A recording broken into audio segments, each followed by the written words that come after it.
Hello, VC. Dave the Pickup Artist with you this evening. Hope everyone's doing well.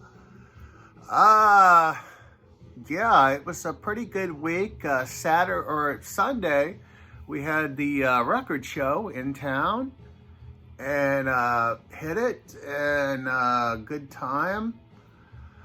The usual suspects were there. Lots of familiar facelifts. And without further ado, let's get right to it.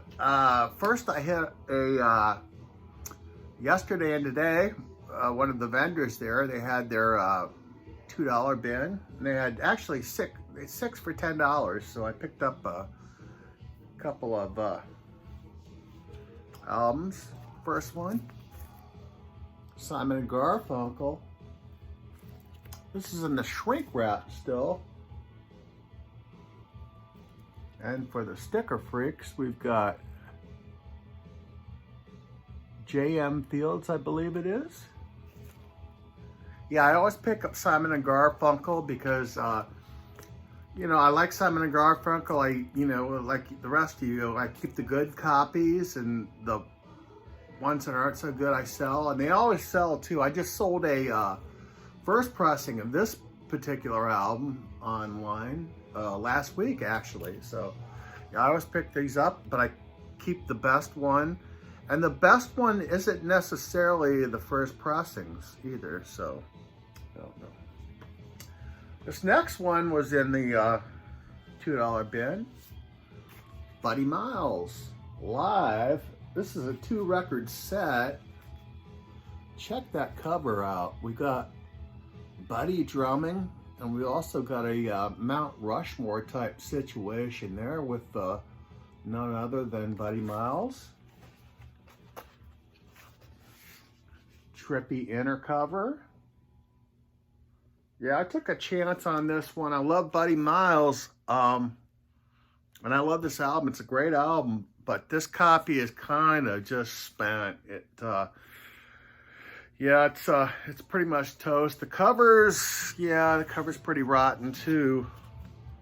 But yeah, it's a great album. I'm just gonna probably put it in my stink box and look for an upgrade. Next, I've got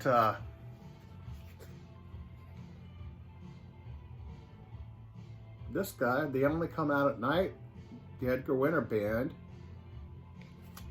This is a great album. We've got 2 guitar players on this. We've got Ronnie Montrose, who I believe was, Ronnie Montrose.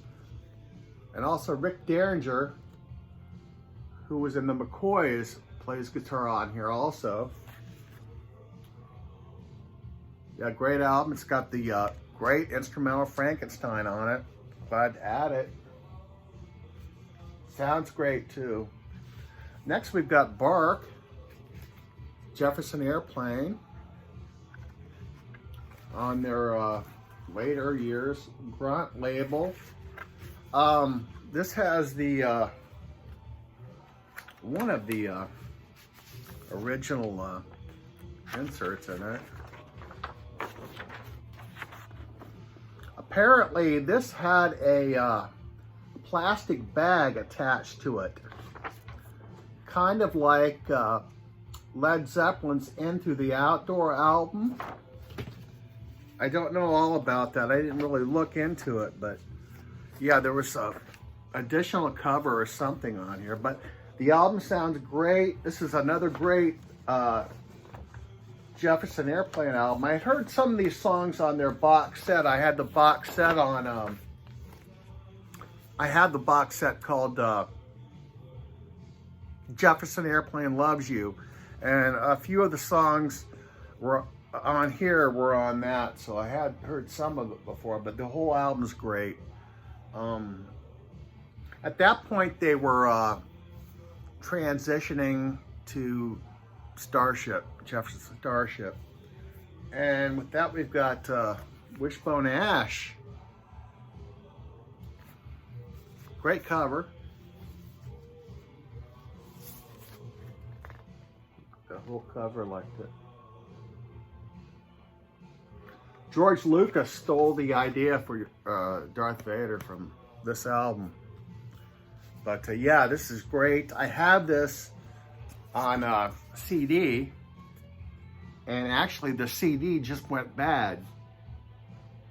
So I'm telling you, folks, vinyl is outlasting CD.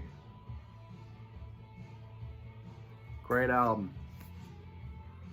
Hypnosis does the album cover. Hypnosis. Another interesting album cover, Grand Funk. I think this is a front cover. Yeah. E Pluribus Funk. How about that? That is cool. I don't know if you could see the guys there. At this point, they added an organ player.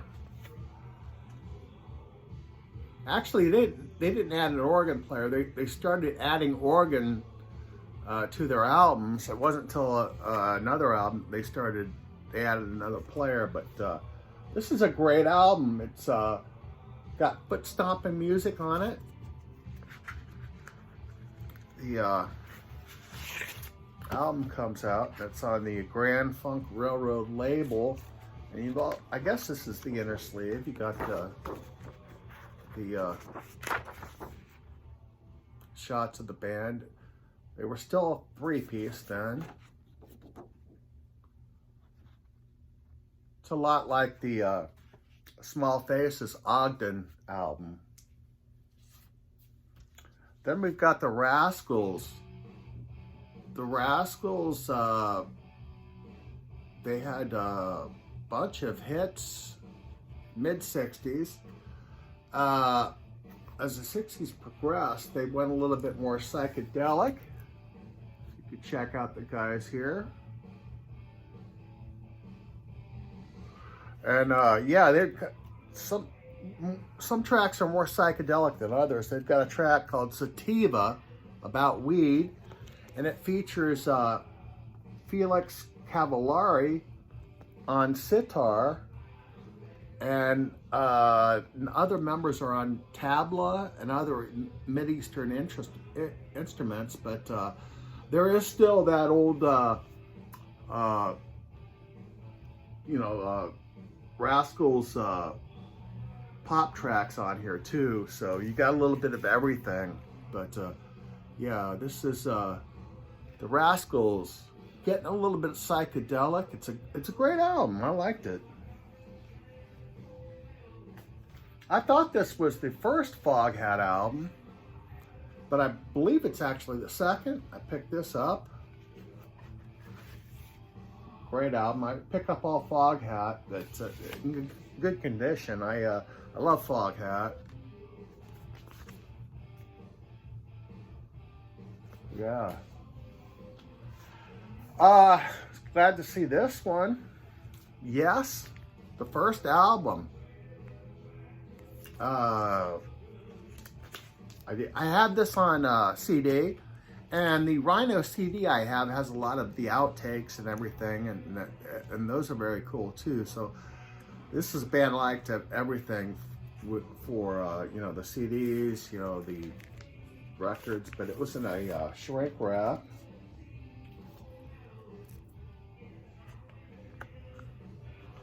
It has the insert, lyric insert.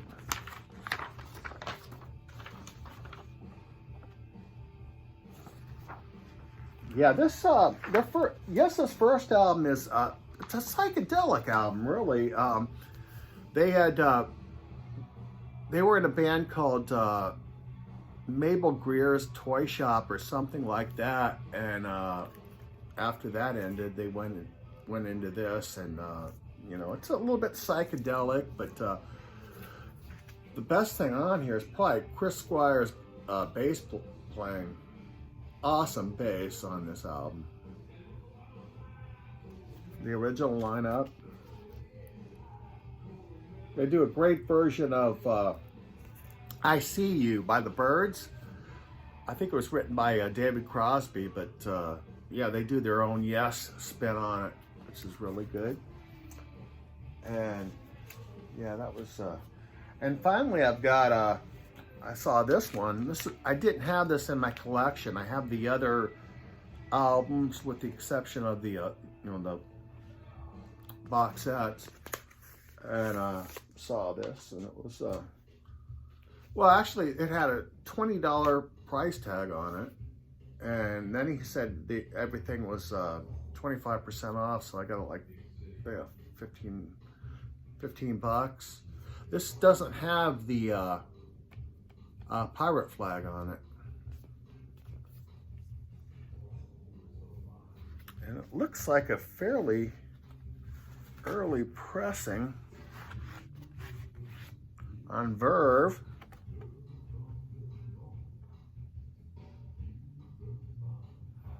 If any of you know anything about this that I don't, let me know. It's got that lo-fi sound, you know, you put it on your turntable, but I think it's pretty cool. That was my, probably my #1 pickup. Glad to add that one. I love these guys. And yeah, it wasn't a bad, it probably wasn't as good as the last record show we had in the fall.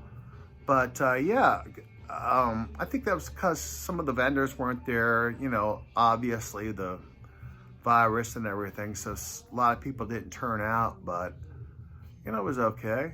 And got some more vinyl, and that's it. Take care, all.